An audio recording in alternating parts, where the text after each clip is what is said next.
Эрүүгийн хэрэг хянан шийдвэрлэх тухай хуульд нэмэлт оруулах тухай хуулийн төслийг улсын хурлын гишүүн Лавгсарангийн Сорон зам болд оюун сайхны Алтан гэрэл, Гончигдоржийн Уянга гишиг, Батгүйгийн Даваахүүгийн Пүрэв даваа, Эренчин доржийн Батулд Дасцангийн их түвшин нарын 6 гишүүн 2024 оны 4 сарын 30-ны өдөр улсын хурлд өргөн мэдүүлсэн. Манай улс 2014 оноос өмнө зөвхөн хувь хүнд эрүүгийн хариуцлага хүлээлгдэг байсан бол 2015 оны эрүүгийн хуулийн шинжилсэн найруулгаар хуулийн этгээдэд эрүүгийн хариуцлага оногдуулах зарчмыг анх хуульчилсан.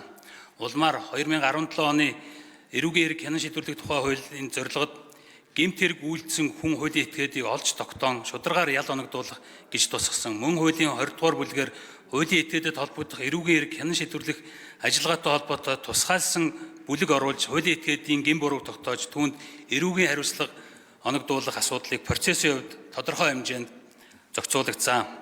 Эрүүгийн хэрэг хянан шийдвэрлэх тухай хуульд оролцогч гэж сэжигтэн, яллагдагч, шүүгдэгч, хохирогч, иргэний нэхэмжлэгч, иргэний хариуцагч, хуулийн этгээд тэдгээрийн хууль ёсны төлөөлөгч, өмгөөлөгчийг хэлнэ гэж заасан бөгөөд хуулийн этгээдийг сэжигтэн, яллагдагч, шүүгдэгчээс хэргийн оролцогчийн хувьд ялгамжтай авч үзсэн.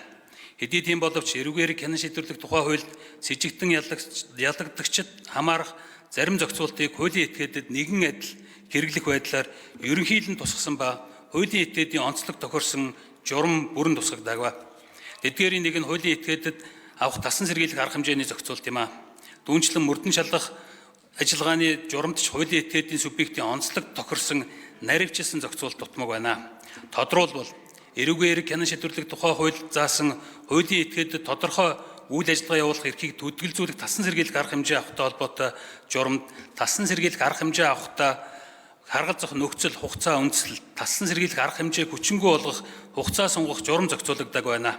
Мөрдөн шалгах ажиллагааны хувьд хуулийн этгээдэд голчлон хийгддэг ажиллагааны нэг бол хөрөнгийн шилжилт хөдөлгөөнийг хянах хязгаарлах ажиллагаа юм а. Гэвч эдгээр ажиллагааг хэрэгжүүлэх нөхцөл шаардлага, хугацааны зохицуулт мөн л тодорхой ус байна. Бизнесийн байгууллагын хувьд үйл ажиллагаа төр зогсох тоглолтол, тасалдал үүсэх зэрэг тохиолдолд жижиг бизнесүүд санхүүгийн дарамт, эрэлт буурах зэрэгт хамгийн хурдан буюу дунджаар 1-3 сарын дотор хямралд ордог бол дунд том бизнесүүдийн хувьд 3-6 сарын дотор санхүү үйл ажиллагааны хүндрэл мэдрэгдэж улмаар дампуур хүртэл эрсдэлд ордог талаар судалгаанууд бий. Иймд энэ үр дагаварт хүргэж болзошгүй хуулийн этгээдийн үйл ажиллагааг төдөлгөлзүүлэх, хөрөнгийн шилжилт хөдөлгөөнийг хязгаарлах зэрэг арга хэмжээ авахдаа хуулийн этгээдэд үзүүлэх үр нөлөөг харгалзан үзэж эдийн засгийн тогтвортой байдлыг дэмжих үүднээс хуульд шалгагдах журмын зохицуултыг оновчтой болгох зайлшгүй шаардлагатай байна.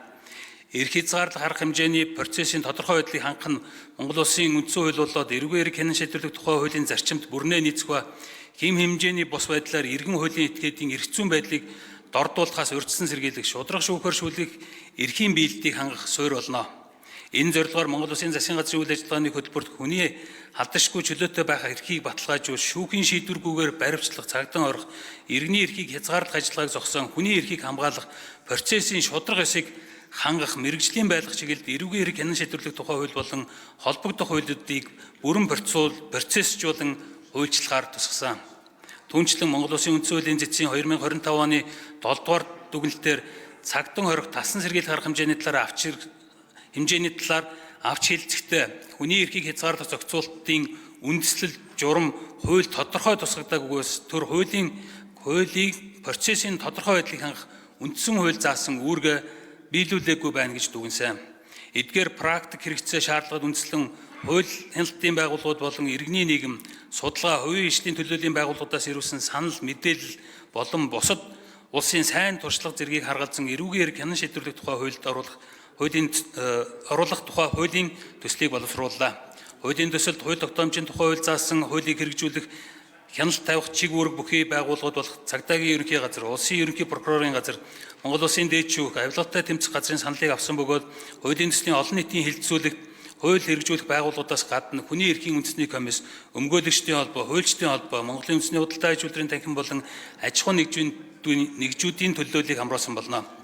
Эрүүгийн хэрэг хянан шийдвэрлэх тухай хуульд нэмэлт оруулах тухай хуулийн төсөлд дараах нэмэлтийг оруулахаар тусгасан болно. Нэгдүгээр хуулийн этгээдэд тодорхой төрлийн үйл ажиллагаа явуулах эрхийг төдөлгөлзүүлэх тасан сэргийлэх арга хэмжээ авахд харгалзах нөхцөл. Хоёрдугаар хуулийн этгээдийн тодорхой төрлийн үйл ажиллагаа явуулах эрхийг төдөлгөлзүүлэх тасан сэргийлэх арга хэмжээ авах үндсэн болон нэмэлт нийт хугацаа, хөрөнгийн шилжилт төлөвлөгөөний хязгаарлах мөрдөн шалгах ажиллагааг явуулахад харгалзах нөхцөл, хуулийн төсөл батлагдсанаар хуулийн этгээд таслан сэргийлэх арга хэмжээ авах, хөрөнгийн шилжилт төлөвлөгөөний хязгаарлах ажиллагаанд харгалзах нөхцөл, хугацаа тодорхой болох бөгөөд ажиллагааны процессыг хуульчилснаар хуулийн этгээдийн шударга шүүхээр шүүлэх эрх, процессын тодорхой байдал, пропорционал зарчмыг хангах суурь болно. Ийхүү хууль зүйн орчныг тодорхойгүй байдлыг бууруулснаар эдийн засгийн гол хөшүүр болох хувийн хвшил бизнесийн байгууллагын үйл ажиллагааны тасалдлын эрсдэл болон жижиг хувьцаа эзэмшигч, ажилчид, зээлдэгч, дам нөлөөг хохирох эрсдлийг бууруулах эерэг үр дагавартай гэж үзэж байна. Улсын хурлын эрхэм гишүүдээ хуулийн төслийн хэлцэх хэсгийг шийдвэрлэж өгнө. Баярлалаа.